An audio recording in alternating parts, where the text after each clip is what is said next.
One of the strangest truths in our species story is this: Homo sapiens, modern humans, biologically indistinguishable from us today, have existed for at least 200,000 years.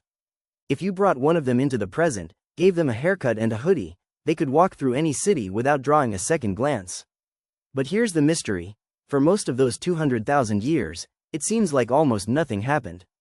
No cave art, no musical instruments, no jewelry, graves with offerings, myths, or metaphors. Just people living, surviving, using stone tools, hunting, gathering. Then, roughly 50,000 years ago, something shifted.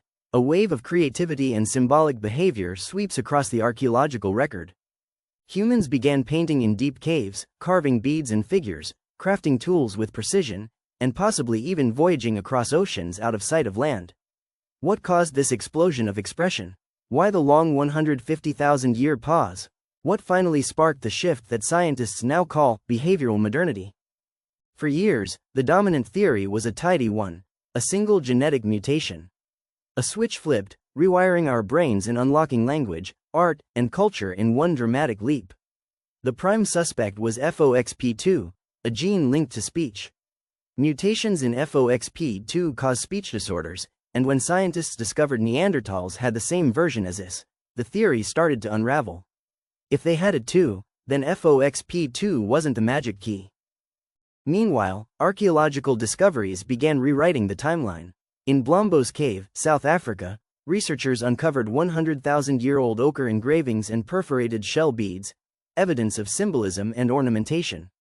At Pinnacle Point, also in South Africa, humans used fire to process stone tools and harvested shellfish 164,000 years ago. Far from primitive, these were signs of planning, adaptation, and creativity. And there was more: painted ostrich eggshells used as water flasks, composite tools bonded with natural glues, prepared sleeping mats. The so-called 50,000-year revolution was not a beginning. It was a crescendo, a tipping point in a process that had been building for tens of thousands of years. So why did the old theory persist? Partly because of Europe. Much early archaeology happened there, and Homo sapiens didn't arrive in Europe until around 50,000 years ago. The first dramatic evidence of symbolic thought, cave paintings in France, carved figurines in Germany, dated to this time.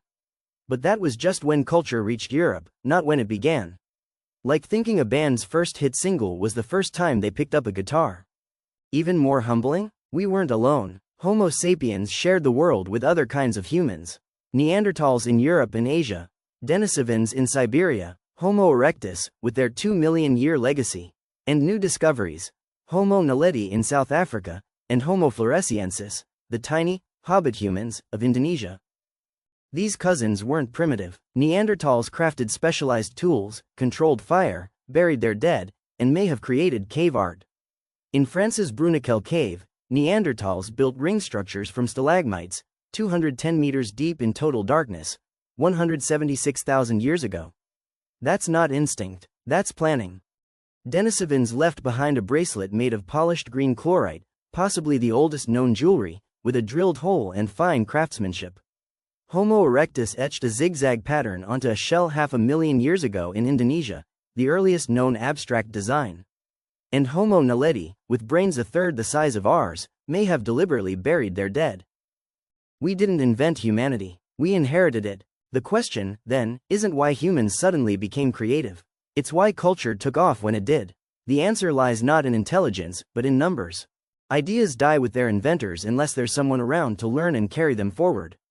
For most of history, Homo sapiens lived in tiny, scattered populations. Cultural knowledge would bloom in one group and vanish with the next famine, war, or illness.